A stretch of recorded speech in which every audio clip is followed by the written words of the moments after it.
Yet another parable from Matthew's gospel. Parable after parable after parable. Jesus has utilized this tool of his to explain and convince his disciples about the value and importance of their discipleship.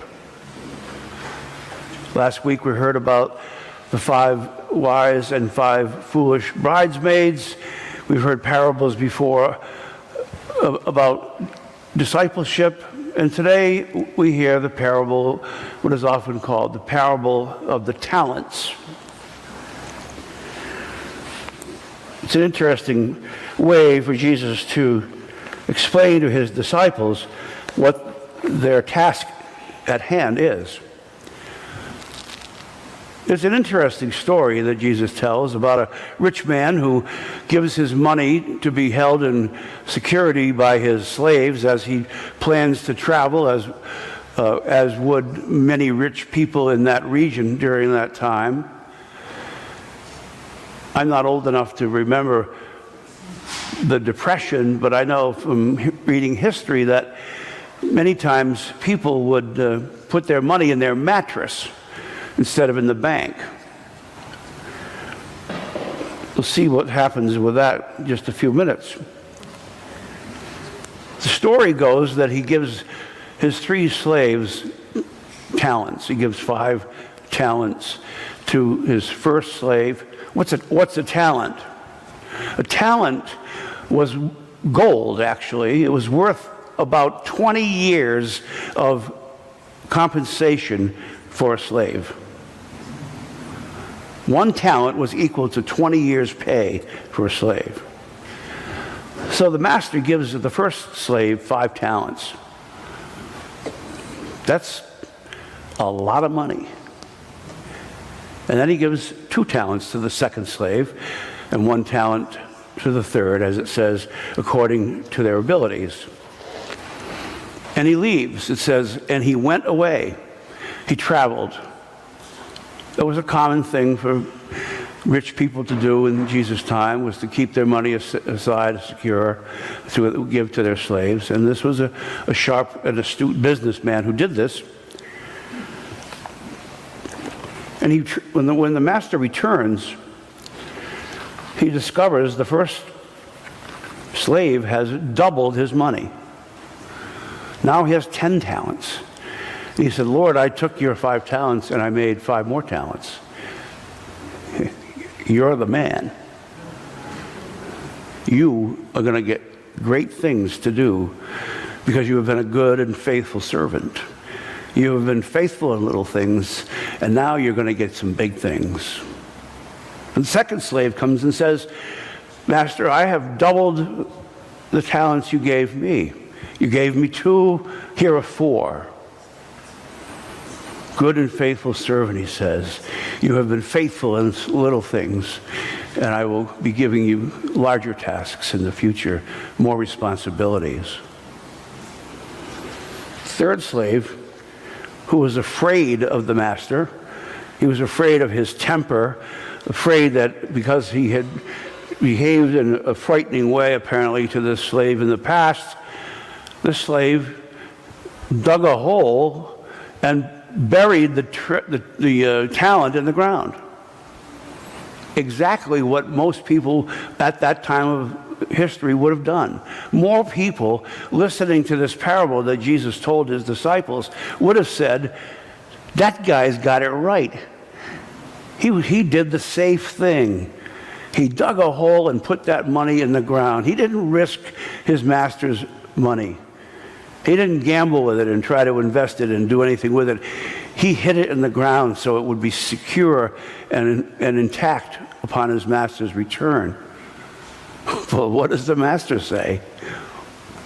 You did what? You dug a hole and put my talent in the ground? I expected some interest on an investment you might have made. What's Jesus trying to tell his disciples? Now, this all takes place in Mount Olivet, where just days later, Jesus is going to be imprisoned and crucified. He's trying to explain to them what it's going to take for them and their discipleship to follow Jesus. People listening to this parable then would have said, why did the master get angry at the slave who hid the 1 talent? That's what I would have done, the people would have said. I would have done the same thing. And Jesus, in the parable, says, no, that's the wrong thing. Jesus wants his disciples to be risk takers, to use the talents that the master had given them and take a risk for the good. Invest the money. Maybe they invested in that Ocean State Joe Blot that sold the oil to the virgins last week.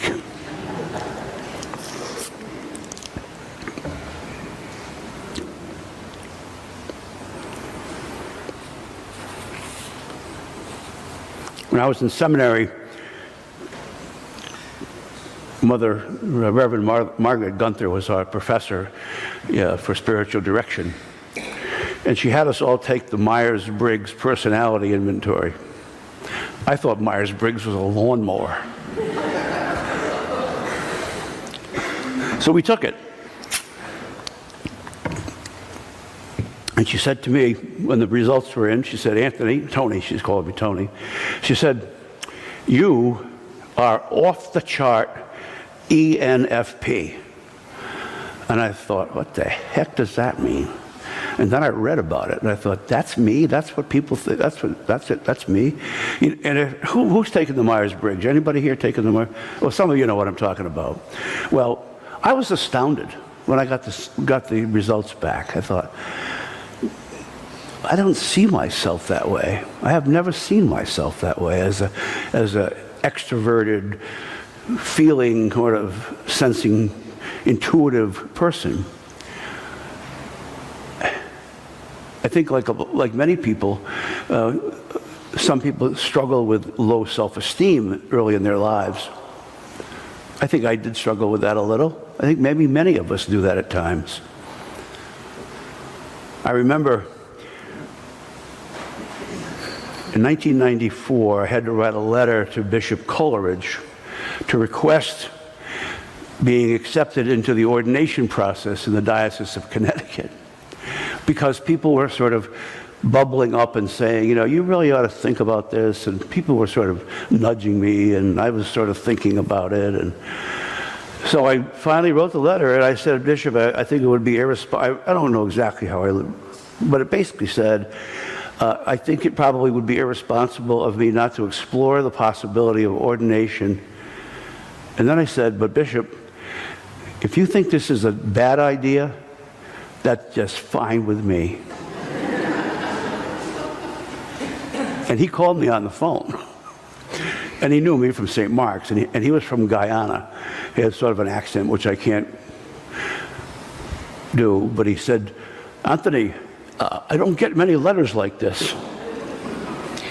I said, well, Bishop, I don't know what to tell you. He said, usually people are telling me they hear voices in their closet or a light floating over the foot of their bed. I said, well, Bishop, what you see is what you get. And I said, I remember saying this to him. I said, this is going to really screw up my life. I said, I'm very happy. I have 3 beautiful children. I have a successful business and a wonderful wife. And if you think this is a bad idea, again, I said, that would be just great. I wanted to dig that hole and put that talent. And I didn't. We all do that.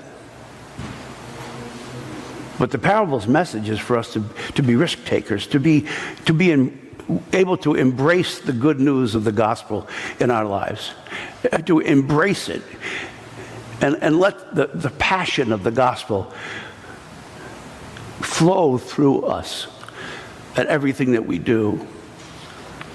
If you ever played Texas Hold'em, at the end of the game, usually somebody says they go all in, and they push all their chips in the middle of the table. That's what Jesus is asking us to do. Jesus is asking us to go all in. That's a difficult ask.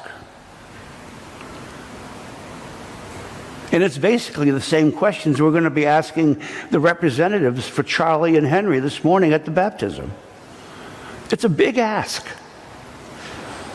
to go all in. Not to dig a hole and hide our talent so that it doesn't give any use or cause any goodness. So don't even think about digging a hole for your talent. Recognize your talent. Embrace it, your gifts.